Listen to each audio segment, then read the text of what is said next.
थी। आपके कार्यकाल में कुछ काम, इस तरह के काम जो उपलब्धियां आपके कार्यकाल में रही, उन पर चर्चा जरूर करेंगे।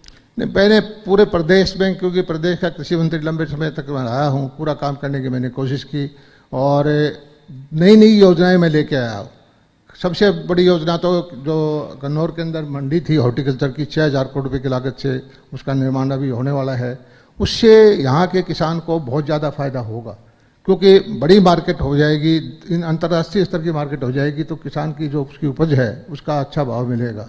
दूसरा, जीका का लोन 3000 करोड़ रुपये जापान से मैं ले गया कि हमारे यहाँ छोटे छोटे शहर हैं, भिवानी है, दादरी है, यतोसाम है, यहीं पर छोटे छोटे कोल्ड स्टोरेज बनेंगे। किसान की सब्जी, फल, जो भी कुछ होता है उसको यहाँ करके और उस मंडी से उसका तालमेल बन के जाएगा। वो लोन आ चुका है, उससे उसको फायदा होगा। तीसरा, मैंने काम ये किया कि लगभग हरियाणा में 8 लाख एकड़ जमीन ऐसी है जो सेम से ग्रस्त है। सालों सालों से उस पर कोई काम नहीं होता था। बहुत सारे किसान ऐसे थे कि जिनको बेचारे को बिजाई करने का मौका ही नहीं मिलता था। उसमें योजना में मैंने सेम से निकालने के लिए एक योजना लेकर आया और कम 50,000 एकड़ जमीन में मैंने काम भी करवाया। अभी भी उसमें काम हो रहा है। तो तीसरा, जो हमारा बालू रेत का इलाका है, यहाँ पर एक पानी की वजह से फसल खराब हो जाती है। हमने खेतों के अंदर टैंक बनवाए, उसमें सब्सिडी दी ताकि पानी खेत के अंदर स्टोर करके किसान रखे। उससे किसान को बहुत फायदा हुआ है। चौथा, जो मैंने आपको बताया कि आपको जानकर खुशी होगी कि हरियाणा की मच्छी, झींगा मच्छी अमेरिका में जाती है। अब किसी को कोई कहे कि हरियाणा में मच्छी पैदा होती है तो कोई मानने को तैयार नहीं होगा। बालू रेत के टीले से खारा पानी निकाल के टैंक बना करके उसमें जो झींगा का उत्पादन हुआ, 8000 मीट्रिक टन उत्पादन हरियाणा में होता है। आप देखेंगे कि शिवानी का इलाका, ये बड़ी बात है। शिवानी का, सरसा का, फतेहाबाद का इलाका जो खारे पानी का इलाका था, जिसमें 5000 रुपये की जमीन को पूछता नहीं था ठेके पे, आज 60-70 हजार रुपये एकड़ में जमीन उपलब्ध नहीं है। तो धीरे धीरे करके बहुत सारे काम किए हैं और उसका परिणाम भी अच्छा है। दलाल साहब, बहुत सारे काम किए लेकिन फिर भी जनता ने नकार दिया, उसके पीछे क्या वजह रही? नहीं, नकार नहीं, मैं मानता ही नहीं नकारा हुआ। ये तो आंकड़ों का खेल है। मैंने आपको पहले बताया है कि मुझे एक ऐसे विधायक, एक ऐसे मंत्री जो लगातार लोगों के बीच में रहते थे, शनिवार, इतवार, सोमवार, मंगलवार, सप्ताह में करीबन 4 से 5 दिन, संभवतः हरियाणा कैबिनेट के ऐसे मंत्री आप थे जो कि हर लिहाज से जो लोगों के बीच में रहते थे। तो क्या जो एक तरह से बात कही जाती थी कि कांग्रेस की लहर थी, उसकी वजह से क्या बात मिली? क्या कारण है, ये तो मैं मानता हूँ कि कोई न कोई कारण तो रहा है और मेरी भी कहीं न कहीं कमियां रही होगी। लोग मुझे कहते हैं कि मैं थोड़ा सा ज़्यादा तीखा बोल देता हूँ या सख्त बोल देता हूँ, ये भी वजह हो सकती है। लेकिन मैं ईमानदारी से दिल से बोलता हूँ, कोई बातों को घुमा फिरा के नहीं करता। और बाद में लोग अब महसूस करते हैं कि वो लोहारू को मुझे नहीं हराना चाहते थे। लोग मेरे पास आते हैं, जिन लोगों ने मुझे वोट नहीं दिया, वो ये भी कहते हैं कि जी हमने आपको वोट नहीं दिया लेकिन इलाके का नुकसान कर दिया। आपके मित्र, आपके साथी, आपके सहयोगी भी रहे राव नरवीर जी, वो कहते हैं कि जाट जो है वो बीजेपी के वोट नहीं देते हैं। ये सब बेकार की बातें होती है। सभी जातियाँ, सभी वर्ग वोट देता है।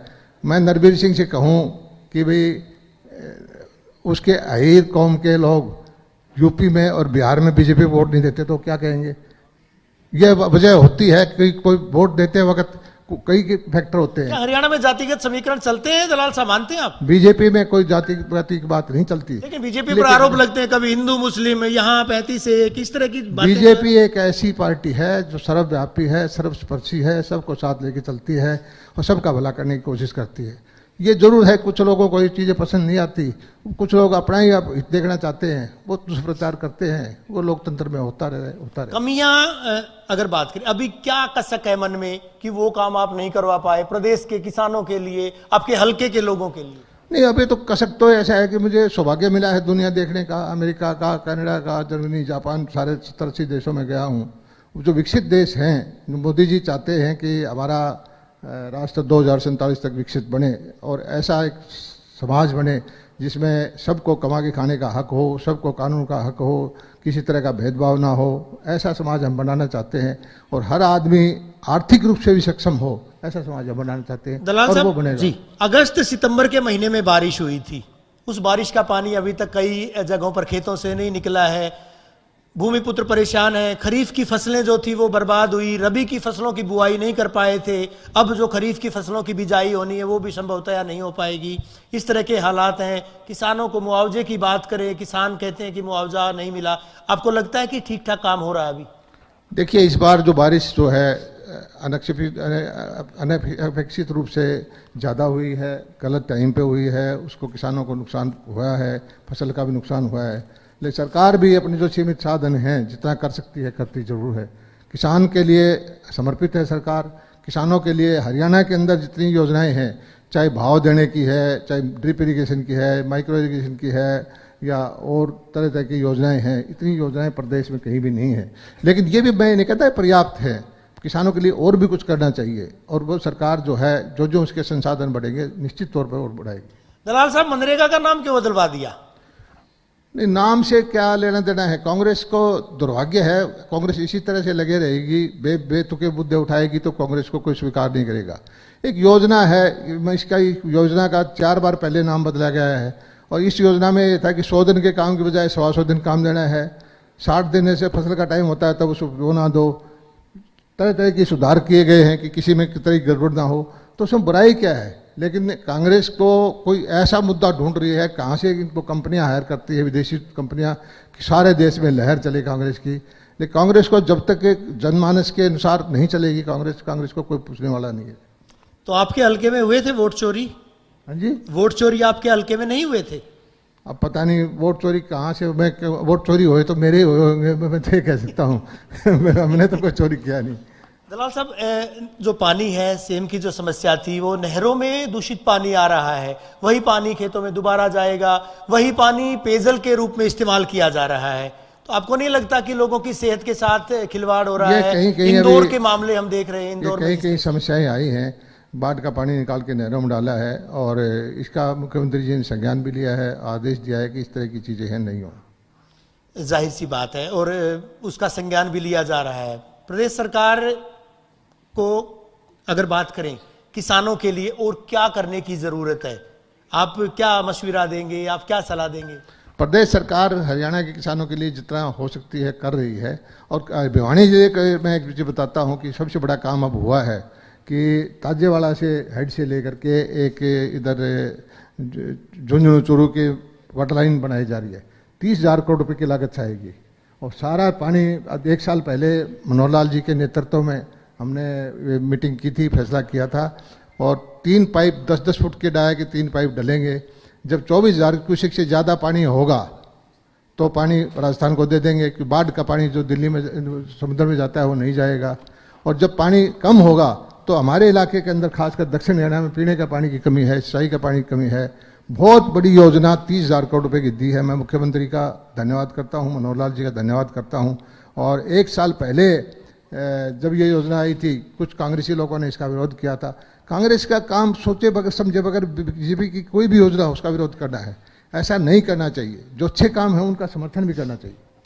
आपके हल्के में एक कांड बड़ा पॉपुलर रहा था, बड़ा चर्चित रहा था, बहुचर्चित मनीषा का मामला, उसमें भी कहीं ना कहीं आपका नाम आया था। इसके अलावा 2 प्रश्न है एक बात से जुड़े हुए। एक अन्य मामला था, बीमा कंपनियों के क्लेम का मामला था, बीमा कंपनियों के घोटाले का मामला था। दोनों में दलाल साहब का नाम बखूबी उछाला गया था। आज आप सफाई देंगे आज इस मुद्दे पर? आप नहीं, सफाई देने की तो कोई जरूरत नहीं है, टोटल ये झूठ है। लेकिन ये कमाल की बात है, मैं देखता हूँ 1 साल से लोहारू के अंदर कोई भी हो जाता है, उसमें कोशिश करके दाएं बाएं से कुछ राजनीतिक लोग मेरा नाम जोड़ने की कोशिश करते हैं, जबकि लोहारू की जनता को पता है। लेकिन सोशल मीडिया से बाकी देश में नाम फैल जाता है, बुरा नाम फैल जाता है, उसका मुझे भी दुख होता है। ये 3 हत्याएँ हो चुकी हैं या मौत हो चुकी हैं, एक दीक्षा की, एक मनीषा की, एक अभी भी एक लड़की है। तीनों में घुमा फिरा करके जेपी दलाल का नाम जोड़ देते हैं। जेपी दलाल को इस क्षेत्र के रहते हुए 15 साल हो गए, कभी कोई मुद्दा नहीं आया। अभी चुनाव भी मैं हार गया, लेकिन कुछ लोगों को अभी ये समझ में नहीं आता कि क्यों मेरा नाम जोड़ते हैं। उनको ये लगता है कि मुझे बदनाम करके, मुझे डिस्क्रेडिट करके उनकी राजनीति सब रोटियां सीखेगी। लोहारू की जनता अच्छी तरह जानती है जेपी दलाल कैसा है और क्या काम करता है। कौन लोग हैं, आपकी पार्टी के हैं या आपके विपक्षी? खैर ये आपके मंच पर मैं नहीं बोलूंगा, लेकिन भिवानी की जनता जानती है। जाहिर सी बात है दलाल साहब। हालांकि सत्ता में जो है, राजनीति में जो है, विरोधी तो होता होते है हैं। लोगों के अपने अपने। मैं विकास की राजनीति करता हूँ, पॉजिटिविटी की राजनीति करता हूँ, किसानों की राजनीति करता हूँ। कुछ लोग ऐसे हैं जो सालों साल तक दूर रहते हैं और कभी कभी आते हैं, लेकिन भाग्य से उनका साथ दे दिया, ऐसे लोग करते हैं। कार्यकारी राष्ट्रीय अध्यक्ष जो है वो बनाए जा चुके हैं। हरियाणा में भी सुगबुगाहट है कि प्रदेश अध्यक्ष बनाए जाएंगे। जेपी दलाल जी क्या दौड़ में हैं? नहीं, मेरा बिल्कुल भी कोई नाम नहीं है, ना मैं बनना चाहता। चर्चाएं प्रबल हैं। ना गलत, ये चर्चाएं 100% गलत है। किसने फैला रखी है मुझे पता नहीं। आप दौड़ में नहीं मानते खुद को? ना, बिल्कुल नहीं मैं दौड़। तो दलाल साहब, अभी भिवानी के विकास के लिए और क्या किया जाना चाहिए? नहीं, भिवानी के लिए, हरियाणा के प्रदेश के लिए और जगह विकास की तो भी संभावनाएं बहुत है। एक विकसित राष्ट्र बनाने के लिए रोजगार के साधन उपलब्ध हों, इंफ्रास्ट्रक्चर बने और जो इंडस्ट्री लगे, सब आदमियों को कृषि से हट करके दूसरे कारों में मिले, सर्विस इंडस्ट्री में जाएं। बेसिक ये है कि हमारा सौभाग्य है कि हमारे देश में यूथ सबसे ज़्यादा है, और दुर्भाग्य यह है कि हम उनको अच्छी शिक्षा और रोजगार नहीं दे पा रहे।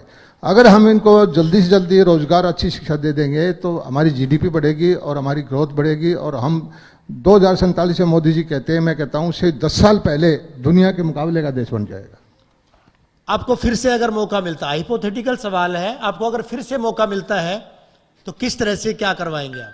नहीं, मैं तो जिस तरह से करता हूँ, 70 साल की उम्र होने जा रही है, वही उसी तरह से करूँगा।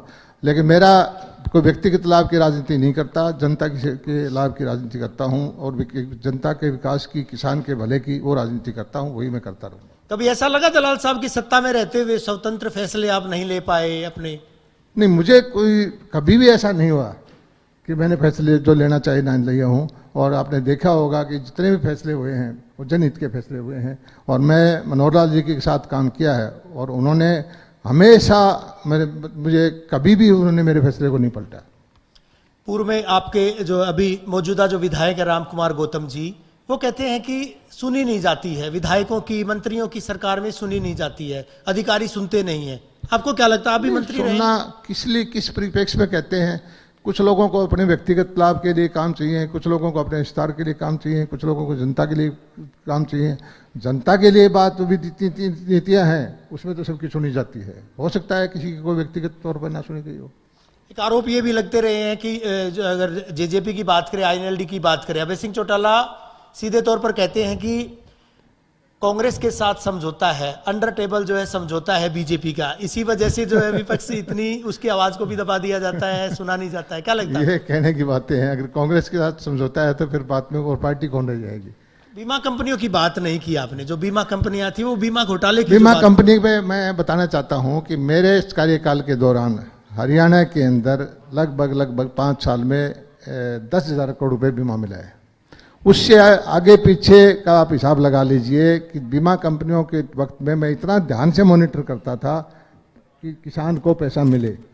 अब वो बात कम कहीं ना कहीं कमी रही है। मैंने मुख्यमंत्री के संज्ञान में लेके आया हूँ कि जहाँ भी है, और अभी जो बीमा का एक अधिकारी है उसको कल परसों हमारी मीटिंग थी, सस्पेंड भी किया गया है।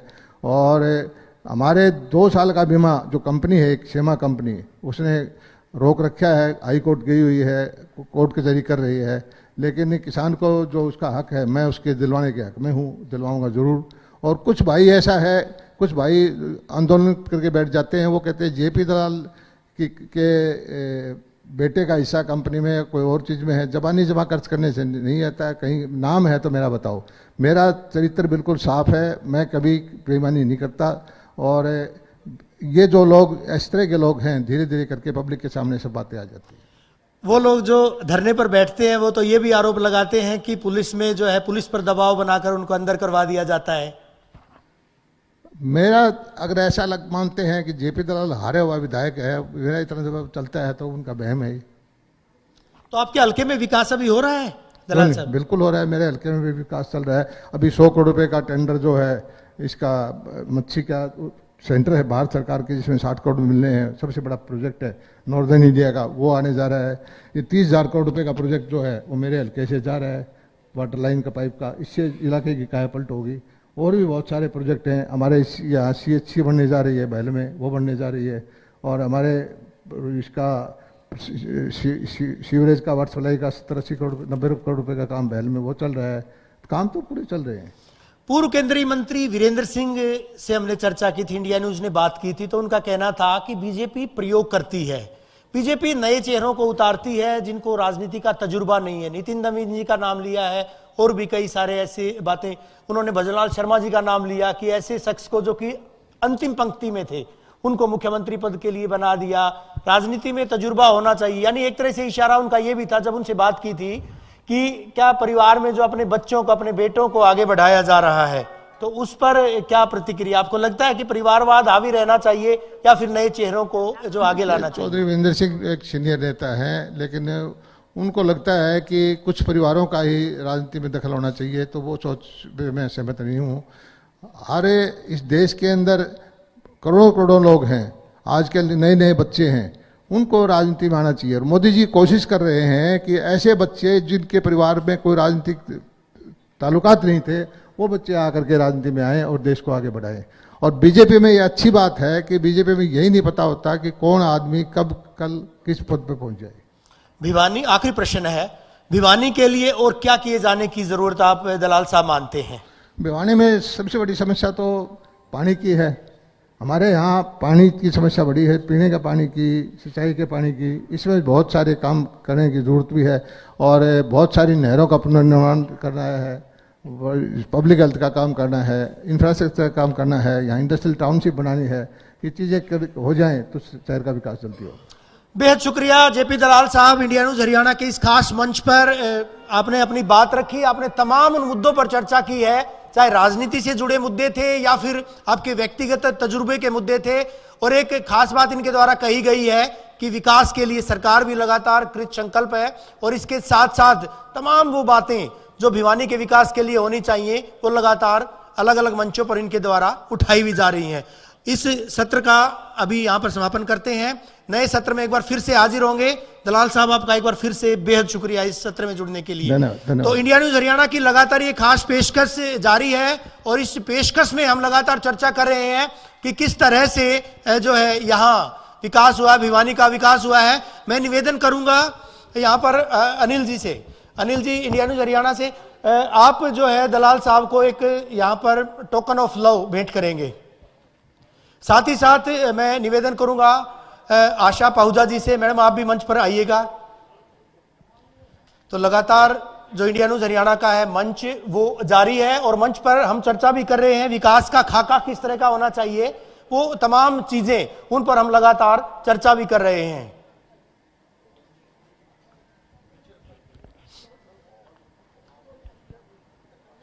अगले सत्र में हम बात करेंगे भिवानी महेंद्रगढ़